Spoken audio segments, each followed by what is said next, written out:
Bueno, ya se están conectando nuestros foristas a través de mi página en Facebook, Andrew Álvarez Chardón, página oficial. Y ya comenzamos en estos momentos nuestro programa de los viernes, pero que hoy es sábado. Ya habíamos publicado que empezaríamos sábado, hoy estaremos transmitiendo desde acá, desde Puerto Rico. Vamos a estar como siempre conectados con nuestros amigos en los Estados Unidos, la diáspora y los amigos latinoamericanos y en cualquier rincón donde pueda llegar esta avenida del Internet. Así que hoy sábado 27 de julio comenzamos precisamente esta transmisión una vez más acá para ustedes, su amigo de siempre, Andrew Álvarez, aquí en tu programa de corte ecléptico, La Otra Realidad. Así que tendremos un programa de lo más interesante de los asuntos que en estos momentos están impactando las noticias internacionales y las cosas que nos ponen, como siempre, a pensar más allá de lo aparente. Recuerden que en el segundo segmento estará conmigo vía telefónica el ingeniero Orlando Pla, como de costumbre, trayendo algunos puntos interesantes de discusión de lo que ocurre acá y ahora en nuestro mundo y sobre todo su punto de vista, que esto es bien importante siempre.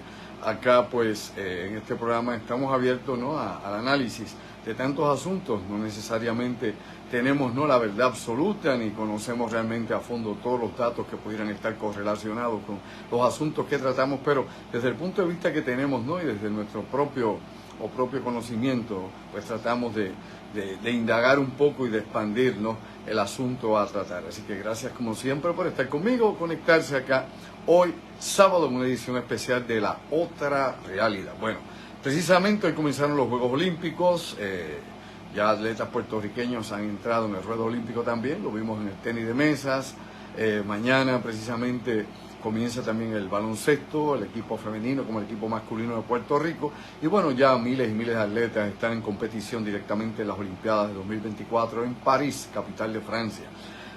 Ustedes recuerdan que esta semana se dio, por ejemplo, un aparente sabotaje, según indican las autoridades francesas, contra los trenes o las líneas que conectan todos estos hacia la ciudad de París, así que esto pues afectó en un momento dado lo que podría haber sido la inauguración, pero se dio la inauguración como quiera y esto pues no ha impedido que los Juegos Olímpicos y que las personas que quieran asistir a ellos puedan estar allí, puedan mantenerse disfrutando de este espectáculo. Pero adicional a todo eso, sí se dio una noticia de parte del gobierno de Francia de que se detuvo a dos jóvenes de 18 años que alegadamente estaban reclutando a personas para llevar a cabo ataques durante las Olimpiadas allá en París. Y estos dos jóvenes alegadamente estaban conectados con el Estado Islámico, son yihadistas y estaban utilizando las redes sociales para poder reclutar a otros individuos que pudieran unirse a ellos en golpes o en ataques violentos dentro de los Juegos Olímpicos. Según las autoridades francesas, pues esto se ha podido evitar, se ha arrestado a estos dos, se está viendo qué conexiones hay, ¿no?, dentro de la Internet que pueda relacionarlos con otros activistas yihadistas. Y lo que sospechó, ¿no?, lo que por lo menos, digamos de esta manera, llevó a las autoridades francesas de seguridad interna a sospechar de estos jóvenes aparentemente fue que estaban utilizando un idioma encriptado para conectarse, ¿no?, con las personas que estaban buscando aliarse de alguna forma o manera en este ataque terrorista aparentemente en gran escala que se va a llevar a cabo allá en París. Así que ojo a todo esto porque la seguridad está en máxima en estos momentos allá en Francia, vigilancia en todos los puertos, aeropuertos, en los pasos de trenes, en las estaciones y sobre todo en las instalaciones y en las áreas turísticas que van a estar visitando tanto atletas como visitantes internacionales allá en París. Así que ojo a todo esto, es parte del acontecer internacional que nos tiene que poner a pensar más allá siempre de lo aparente, como yo aquí digo. Bueno, vamos directamente a algunas de las cosas que nos ponen a pensar más allá de lo aparente. Mañana son los comicios, mañana son las elecciones presidenciales en Venezuela. Según dicen, ¿no?, las estadísticas que se han mostrado de las diferentes mediciones que se han hecho, sondeos en la población, parece ser que Maduro no las tiene con él, pocas palabras. Parece ser que la oposición lleva la ventaja. En estos momentos hay aparentemente un 50% de los votantes venezolanos que están comprometidos con darle la votación o el voto a favor a la oposición del chavismo, mientras que un 25% de las personas consultadas en estas encuestas parecen decir que todavía aprueban como presidente, ¿no?, a este señor y al sistema chavista. En pocas palabras, ¿no?, podría haber un cambio en Venezuela. Bueno, Vamos un poquito a ese análisis porque esto es bien importante y Nicolás Maduro sabe precisamente que se está jugando su vida política o tal vez un poco más que eso. Nicolás Maduro lleva 11 años en el poder. Recuerden que desde la muerte de Hugo Chávez hasta el momento, ¿no? Allá en el 2013 fue precisamente Hugo Chávez quien destinó a este señor Nicolás Maduro que tuviese, ¿no?, la continuidad de la revolución bolivariana. Llevan 25 años desde que comenzó el gobierno chavista allá en Venezuela y ha habido tantísimas cosas que han ocurrido en todo ese tiempo, aparte de la debacle económica de Venezuela, que es un hecho real, ¿no?, la superinflación que hay en Venezuela y todos los problemas socioeconómicos que está pasando ese país, que son, bueno, lo han llevado en un momento dado, sépalo usted y puede verificar estos datos, porque estos datos están bien descritos y están bien explicados, inclusive dentro de los grupos de análisis económicos que puedan haber o de inversiones a nivel internacional e incluso dentro de la FAO y dentro de la ONU y dentro de cualquier institución internacional que usted quiera buscar que pueda de alguna forma u otra reflejar la realidad que se vive allá en Venezuela. Bueno, Venezuela ha habido momentos que ha estado inclusive por abajo de Haití en lo que se refiere a la pobreza generalizada de la población, por momentos, pero definitivamente Haití está en ese primer lugar, luego sigue Venezuela, que es el país donde se vive con mayor pobreza. El tercer país que lleva obviamente una escalada de caída, ¿no?, de multiplicación de la pobreza en Latinoamérica, donde se supone en los últimos 2 años había habido, ¿no?, una pequeña disminución, tal vez un 1 o 2% de la pobreza que se daba en Latinoamérica, es Argentina, ¿no? Argentina está obviamente ha triplicado sus márgenes de pobreza y más de la mitad de la población de los argentinos viven en márgenes de pobreza extrema y eso definitivamente es preocupante en pleno siglo XXI y Argentina, que nuevamente es otro país con una gran extensión territorial y una enorme cantidad de recursos que pueden ser utilizados para impulsar a esa nación. Pero bueno, dentro de todo esto, regresando nuevamente a Venezuela, que es lo importante, que es lo que queremos destacar, pues mañana se abren, ¿no?, los comicios. Se estaba preguntando obviamente todo el mundo cuánto podría aceptar realmente Nicolás Maduro una derrota electoral. Muchos estiman de que no la va a aceptar. Hemos escuchado su discurso durante las últimas semanas donde amenaza con un baño de sangre, como han hecho otros dictadores, como han hecho otros políticos en el mundo, que cada vez que se ven amenazados de poder permanecer en el poder o preservarse en él, pues definitivamente empiezan a amenazar con este tipo de ideas. El problema aquí es el siguiente, el problema es que es muy difícil poder seguir, ¿no?, de cerca lo que va a pasar con los comicios electorales mañana. Primeramente porque el gobierno chavista no ha permitido observadores internacionales. Bueno, sí, creo que hay 2 observadores obviamente de la izquierda que están allá, amigos y compadres básicamente del chavismo, pero aparte de eso no se ha permitido observadores internacionales para que puedan estarnos viendo qué está pasando in situ allá en Venezuela. Por otro lado, las máquinas que hacen el control electoral, donde usted va y vota, pues están bajo control precisamente del gobierno chavista, no seamos tontos. Por otro lado, el Poder Judicial está total y completamente bajo control del gobierno chavista. Por otro lado, y esto hay que señalarlo, también el ejército. Así que la estructura, infraestructura y superestructura del gobierno venezolano está bajo control de quién, pues Nicolás Maduro. Así que habría que ver si se puede vencer con eso. Bueno, como he dicho, las encuestas han dicho que la gran mayoría del pueblo está obviamente con el opositor. Y en este caso, el opositor es este señor Edmundo González Urrutia, que es el candidato que ha surgido, que de hecho era un diplomático venezolano, y el candidato que surgió precisamente porque usted sabe que se descalificó a la que podría ser, o se pensaba que podría ser precisamente la persona que llevaría a la derrota al chavismo, que es María Corina Machado, que es una ingeniero. Este ingeniero, María Corina Machado, es famosa porque estuvo en encontronazos directamente con Hugo Chávez y todavía los videos corren por las redes sociales. En YouTube hay uno donde están al toma y daca ella y Hugo Chávez, pero bueno, la realidad es que está descalificada, pero es la persona que tiene el carisma y la que está empujando precisamente a Eduardo González Urrutia para que esté posicionado de forma ventajosa frente a Nicolás Maduro. Usted sabe muy bien que en Venezuela, se ha vivido en Venezuela, yo tengo familia en Venezuela, tengo familia venezolanos que llegaron acá a Puerto Rico en los últimos 2 años, porque en los últimos años ha habido más de 7 millones de venezolanos que han abandonado el país, lo sabe. Son los números, incluso mis familiares que han llegado y los que se han quedado allá, primos míos, pues definitivamente me dicen lo siguiente, y es lo que todos dicen: allá el bolívar no vale absolutamente nada. La moneda venezolana está, como he dicho en otras ocasiones, igual que estaba la moneda aquella que vendían de Irak por ahí con la imagen de Saddam Hussein, que usted sabe que no sirve ni siquiera para colección, al igual que los dinares.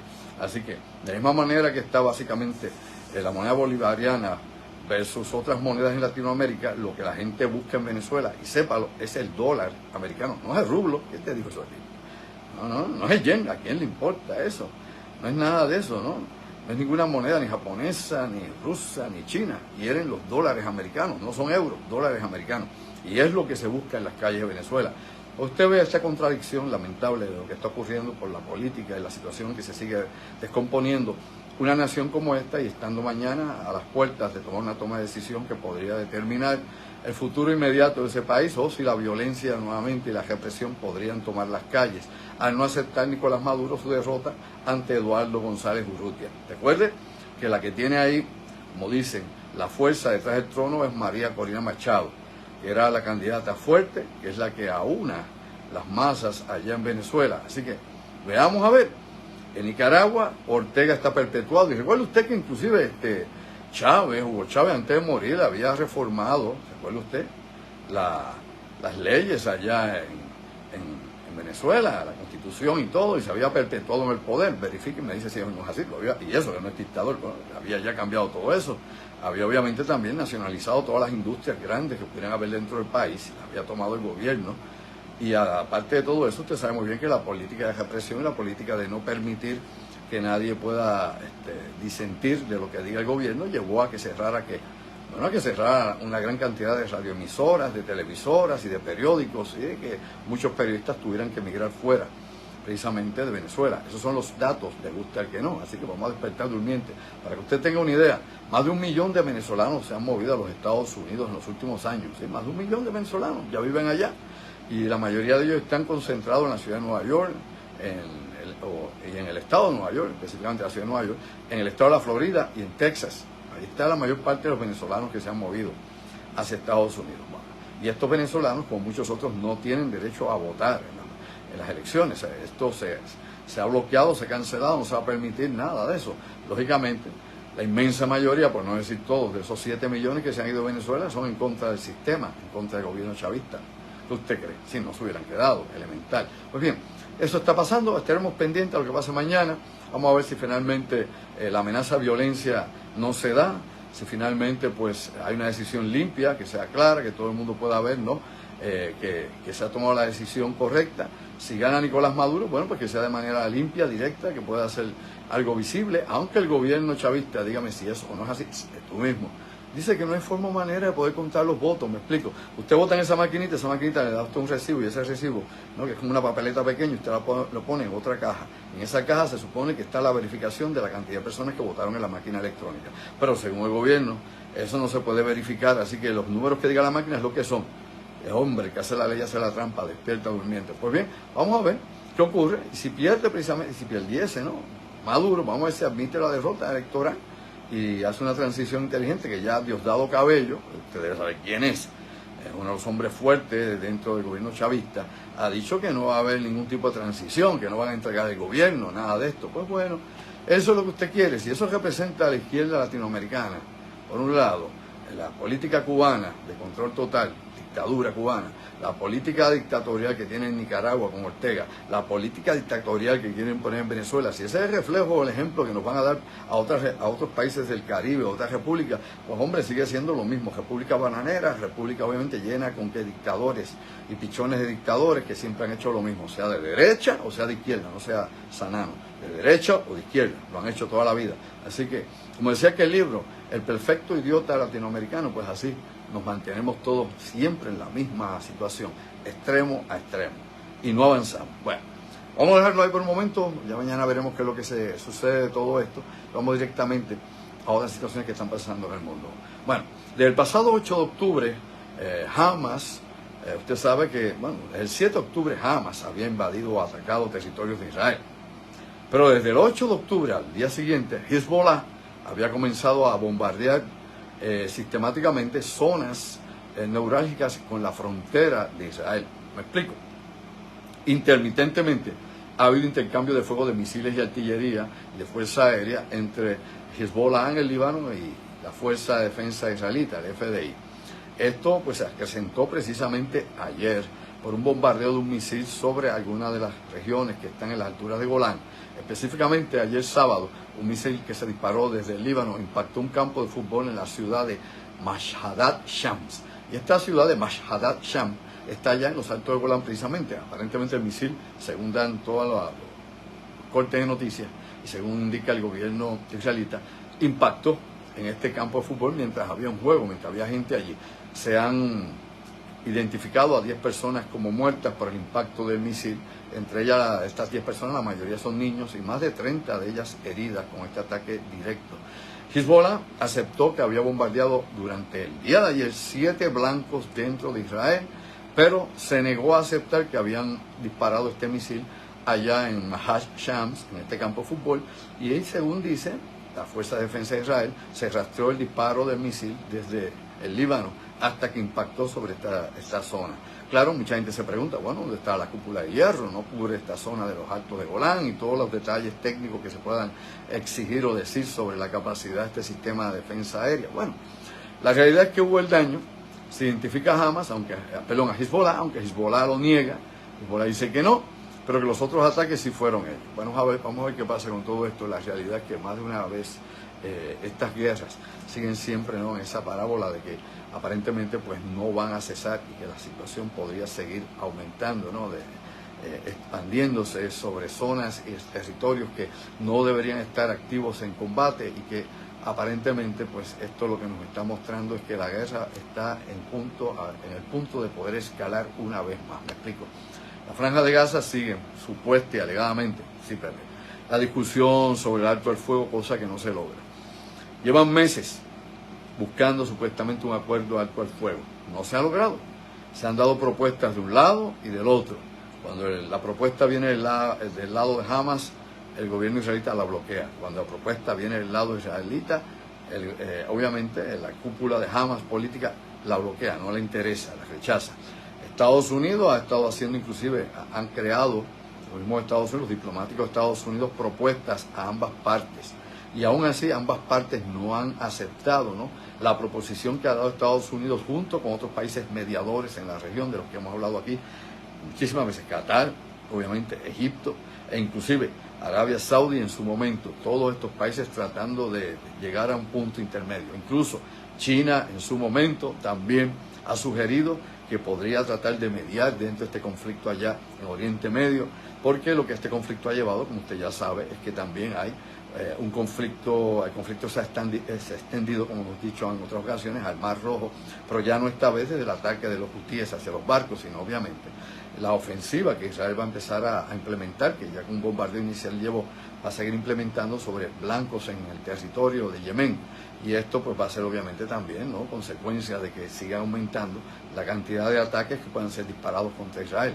Esto pues parece no tener aparentemente una solución por el momento, es preocupante para todos, pero ya esto se hace como si fuera la normativa, ¿no? Es como la normalidad que vivimos todos los días con la guerra de Ucrania y Rusia, y eso no te quita el sueño, usted no se preocupa por eso, ya usted duerme, va a trabajar, no como al principio que todo el mundo estaba pendiente. Ya usted ve que en muchos medios, inclusive en Puerto Rico, ni eso hablan ni de casualidad, llevan semanas o meses y no mencionan ni a Ucrania ni a Rusia. Ya no semanas, por meses. Busque, me dice si es o no es así. Por otro lado, la situación de Gaza similar. Un conflicto más reciente que comenzó el pasado 7 de octubre, pues tampoco ya es parte de la discusión pública en Puerto Rico y en otros lugares del mundo tampoco. O sea, ya nadie se acuerda porque es parte de lo normal. Eso está ya pasando, yo no puedo hacer nada, no puedo resolver nada, pues ¿qué me importa? Pues no, esa no es la actitud despierta durmiente. La actitud es estar consciente. Y la actitud de alguna forma o manera es saber que ese tipo de situaciones se replican, lo sabes, ¿verdad? Se replican en muchos sitios más, y que la onda expansiva de ese tipo de conflictos nos afecta y nos está afectando en la economía. No se dio cuenta a esta altura de la vida. Hemos visto lo que pasa obviamente en el Mar Rojo, hemos visto como cada día que pasa se siguen retirando más barcos de la región, y estos barcos pues tienen que buscar otros puntos de navegación, como hemos explicado tanto Orlando Pla como yo, y esto aumenta que el precio y la tarifa precisamente de transporte, y sobre todo el gasto o el precio que va a tener el consumidor una vez esto le llegue a usted. Y esto sigue escalando y no hacemos nada, porque obviamente en el sentido de hacer algo material usted y yo no podemos hacer nada, obvio, lo sabemos. claro. Pero nos damos cuenta que no hay forma o manera de presión que pueda llevar a estos líderes internacionales a que traten de buscar un medio más simple, ¿no? Que traten de usar la comunicación de la manera más elemental que se pueda utilizar. Es decir, que vuelvan a restablecer la diplomacia si es que hay alguna que se pueda utilizar. Como he dicho, estos conflictos se van a replicar y la cosa no va a parar ahí, la cosa va a seguir obviamente aumentando de acuerdo a según las circunstancias sigan empujándonos hacia cosas más profundas y más difíciles de poder resolver. Bueno, dicho eso, porque es una constante todo el tiempo, la guerra de Ucrania y la guerra en Gaza. El gobernador de California, usted sabe que allá en California hay unos incendios, bueno, no es nada nuevo tampoco, aquí es otra cosa que la gente ve como normal, dígame si es normal así, de que hayan incendios en California. Pues, eso es a cada rato. Claro, usted no vive allí, básico, lógico. Usted no vive allí, le importa un pepino al golo, pero los que viven allí definitivamente sí. Y los que tienen familiares que viven en esa región de California, porque aquí hay puertorriqueños que tienen hijos, sobrinos, primos que viven en zonas de California que han tenido que ser evacuados o sacados del lugar debido a los incendios, pues eso sí les preocupa. Pero en la generalidad de los casos nadie se preocupa por lo que pasa en el resto del mundo, porque somos tan egoístas que solo pensamos en lo que me pueda pasar a mí en primera persona o a los que están conmigo. O sea que hay parte, definitivamente la parte de todo esto que a mí me preocupa es esa falta que hemos dicho tantas veces de identificación, esa falta de compromiso, ¿no? Esa falta de empatía que tanta gente tiene. Pues bueno, lo que vamos a lo siguiente. El gobernador de California, Gavin Newsom, que usted sabe que también lo estaban mencionando como un posible candidato a la presidencia de Estados Unidos, pero se ha quedado en la sombra de Kamala Harris, ¿no?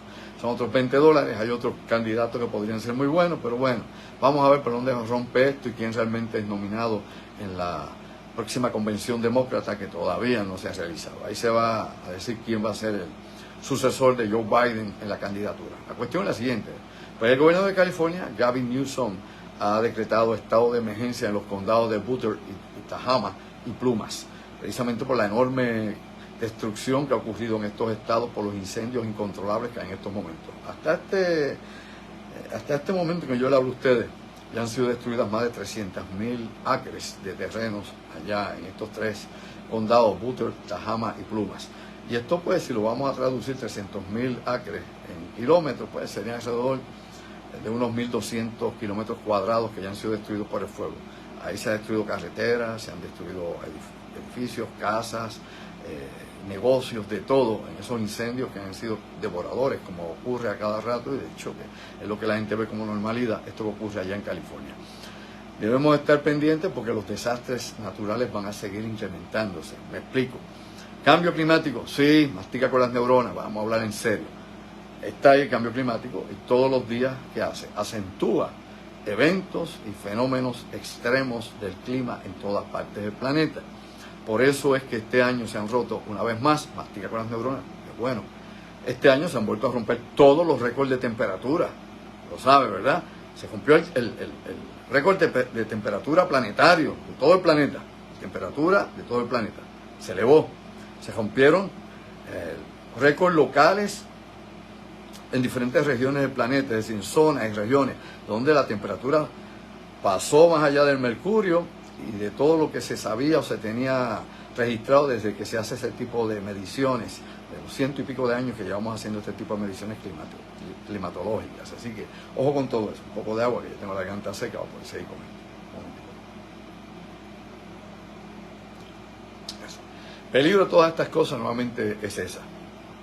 Si no nos preparamos para todos estos cambios, como por ejemplo en esto que yo menciono son incendios, ¿no? Incendios terribles, temperaturas grandes, grandes sequías, etcétera, etcétera, que hay regiones del mundo donde esto se concentra. En Latinoamérica tenemos zonas de amplias inundaciones y zonas de una sequía descomunal. Lo mismo pasa en Centroamérica. Lugares donde llueve demasiado y lugares en Centroamérica donde no cae una gota de agua. Es decir, de aquí para acá, por este trazo hay mucha agua, por este otro bloque, otra región, no pasa nada. De esa misma forma y manera, ya sabemos nosotros que el peor problema que tiene precisamente África, que se está convirtiendo en un desierto más grande. El Sahara, pues se ha seguido expandiendo. Todo ese polvo del Sahara que nos llega acá a América, ahora es más perceptible que nunca. Claro, se nos ha explicado muchas veces, yo recuerdo en la universidad que nos decían, cuando yo era estudiante, en la década de los 70 y 80, que fue cuando por primera vez vine a oír hablar del particulado que venía, porque aquí no se notaba, en Puerto Rico no se notaba, nadie percibía, no se hablaba, punto. en los 70 hasta los 80, nadie, categóricamente nadie hablaba del polvo del Sahara, ni se publicaba, ni se discutía, porque era imperceptible. Primeramente porque era menor, obviamente, el volumen que venía en el aire, y segundo, la mayor parte de todo este particulado caía sobre la selva amazónica, que sirve como un abono, ¿no?, para la selva amazónica, le lleva nutrientes, porque uno de los problemas grandes que tiene la selva amazónica es que la tierra es pobre, no tiene muchos nutrientes, así que en ese ciclo increíble de la naturaleza, que el ser humano dice que quiere controlar pero no entiende, pues obviamente el mismo planeta enriquece de zonas que son secas y estériles aparentemente, lleva los nutrientes hacia zonas donde son selvas y son gigantescos pulmones planetarios. ¿Lo entendió? Mire qué cosa, el equilibrio de la naturaleza, la vida misma. Bueno, dicho eso, pues bien, como he dicho, siempre sirvió para eso, inclusive para otros procesos, inclusive en el océano, que tienen que ver hasta con el fitoplancton. Pero bueno, en el caso nuestro en la actualidad, que ya obviamente el impacto del polvo del Sahara es enorme, a tales niveles que lleva varios efectos que podemos ver en la actualidad. Primeramente, el aire obviamente, el aire se hace insoportable, aumenta las temperaturas, porque mientras más polvo del Sahara hay en el medio ambiente, en la atmósfera, pues obviamente más calor se retiene en la zona donde usted está. Las alergias, obviamente, las condiciones respiratorias empeoran, obviamente. Por otro lado, el aspecto que tal vez algunos dicen que es positivo es que como contrarresta la humedad en toda la zona del Atlántico donde está pasando el polvo del Sahara, pues al pasar por toda esta zona, pues haber menos humedad, pues entonces elimina, ¿no?, o cancela en un momento dado las posibilidades de que se puedan crear huracanes en esa región. Me explico, que aunque salgan las depresiones tropicales en un momento dado, ¿no?, aunque salgan todos estos fenómenos que salen de lluvia desde África, la realidad es que mientras van cruzando el océano, aunque esté caliente como está caliente el océano, en condiciones como nunca antes se había estado, pues esta cantidad enorme que hay de particulado en el aire, llamamos polvo del Sahara, pues definitivamente no permite entonces, debido a que no hay suficiente humedad, a que estos huracanes se formen. Ahora bien, eso tampoco es garantía, lo sabe, ¿verdad? No, claro que no es garantía de que no vaya a haber un huracán, porque se han formado huracanes con polvo del Sahara y sin polvo del Sahara, elemental. En pasados años hemos visto que habiendo nubes de polvo del Sahara, por ahí venía el huracán clase 3, clase 2, y ha hecho lo que le da la gana y pasa por la región. Así que eso no es una garantía. Puede ser que sea algo que pueda abonar a no permitir que se conviertan en monstruos clase 5, pero la realidad es que tampoco es un detente para huracanes. Ahora bien, dicho todo eso, de nuevo, todos estamos a expensas de lo que está pasando con el clima, todos estamos en riesgo, por ende hay que estar preparándose para lo que pueda suceder. Aquí no venimos a especular ni a citar teorías de conspiración ni aquella cosa, vamos a ponernos con pajas mentales. Aquí la realidad, y que todos tenemos que entender, es que el ser humano tiene un impacto directo sobre la naturaleza como ninguna otra forma de vida ha tenido sobre este planeta, ¿lo entendemos, verdad? Ninguna otra forma de vida puede devastar bosques, miles de kilómetros cuadrados, ninguna es ninguna. Nosotros sí lo podemos hacer, y eso nos distinguimos por eso. Ninguna otra forma de vida puede contaminar las aguas y las tierras como nosotros, porque las demás formas de vida no usan productos sintéticos, simplemente son parte del reciclaje natural de la naturaleza. Lo que se come es lo que se descompone, y lo que nuevamente lo que se descompuso sirve de abono para que salgan las plantas, y de las plantas los herbívoros comen, los caníbales se comen los herbívoros, etc. La cadena de la vida, elemental, no hay que ser muy inteligente. Pero el ser humano sí, lo que el ser humano produce con su tecnología, y donde quiera que el ser humano va, donde quiera, sea Marte, sea la Luna, el espacio, deja basura, lo sabes, ¿verdad? Nosotros dejamos basura que no puede ser reutilizable por la naturaleza y que dura, como hemos dicho tantas veces, cientos y miles de años en descomponerse, y por ende sirve de contaminante, de microplásticos hasta tantas otras cosas más, químicos, metales pesados y de todo, que se llevan a lugares que se liberan en sitios donde la naturaleza no los puede asimilar. Por ende, contaminamos, variamos, atacamos, destruimos en los ecosistemas y la biosfera donde usted vive. Si no entendemos eso, estamos perdidos, porque no entendemos nada. Somos sonsos. O sea, nos vamos a quedar, qué sé yo, con visiones de pajas mentales y creyendo en lo que no deberíamos ni siquiera imaginar, porque hay cosas que de verdad son, ¿qué diría yo? Son una falta de servicio a la madurez y sobre todo un insulto a la inteligencia. O sea, hay ideas que definitivamente no prosperan porque no llevan en ellas semillas de verdad y porque no hay forma para evidenciarlas o para ponerlas a prueba. Dicho eso, pues debemos proteger el planeta sobre todas las cosas. Sobre todas las cosas. Bueno, otro asunto más, aparte de toda esta situación, de los que ya usted sabe, como dije, lo de California, donde han tenido que evacuar más de 4.000 personas. Creo que hay sobre 4.000 personas más que están también amenazadas, ¿no?, con este peligro de que el incendio se sigue extendiendo y los bomberos no han podido sostener una línea, ¿no?, para que no pueda avanzar. Pues bueno, vamos a ver qué ocurre en ese lugar, porque en el mundo pasan tantísimas cosas a la vez. Bueno, regresando nuevamente a temas relacionados con Israel, esto es bien interesante. Usted sabe que el primer ministro israelí,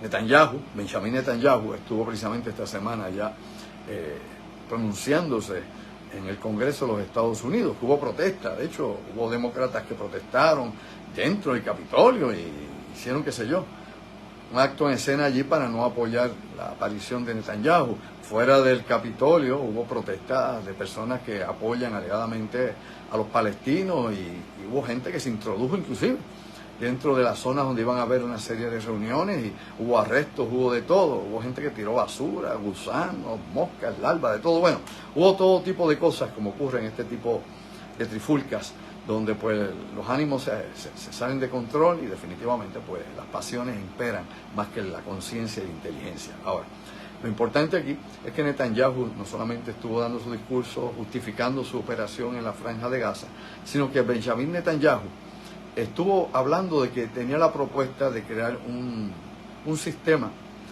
crear una organización similar a la OTAN. Me explico, allá en Oriente Medio, que junto a Estados Unidos, Israel y otros países aliados del Oriente Medio, otros países árabes, pudieran crear, ¿no?, una fuerza combinada similar a la OTAN para que pudieran mantener la paz precisamente allá, la paz en el Oriente Medio.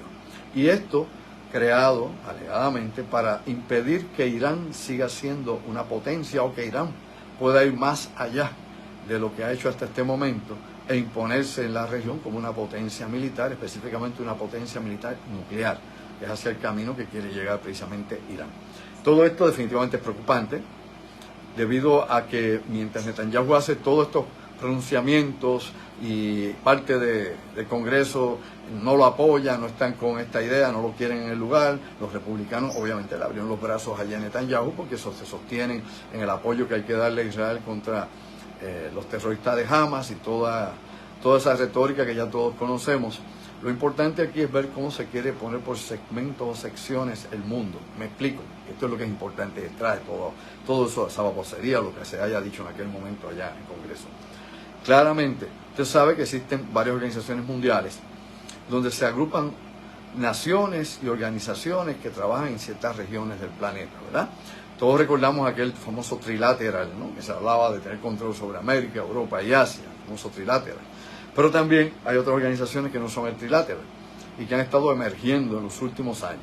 Y entre estas organizaciones que han estado emergiendo entre los últimos años, pues hay muchas de ellas que son del bloque oriental, es decir, que buscan precisamente unificar el bloque oriental, unificarlo, para que haya, ¿no?, una resistencia o una oposición ante, ¿no?, la influencia o ante la intervención que tenga Occidente, específicamente Estados Unidos, en el Oriente. Pues bueno, mientras Netanyahu decía todo esto, tener una nueva OTAN allá en la región Oriente Medio, Dmitry Peskov, que todos debemos conocerlo ya, Dmitry Peskov, que es ¿cómo diríamos nosotros?, el portavoz del Kremlin, el portavoz de Putin también, pues estaba criticando duramente a Israel, a Netanyahu y a Estados Unidos, diciendo que esto no hacía falta. ¿Para qué quieren poner otra organización similar a la OTAN ahora de países árabes, Israel, Estados Unidos, en aquella zona, que lo que quieren obviamente es cercar la zona, hacer una finca allí, tener poder sobre aquello, que Rusia no está de acuerdo con ningún tipo de alianza o bloque que se pueda formar?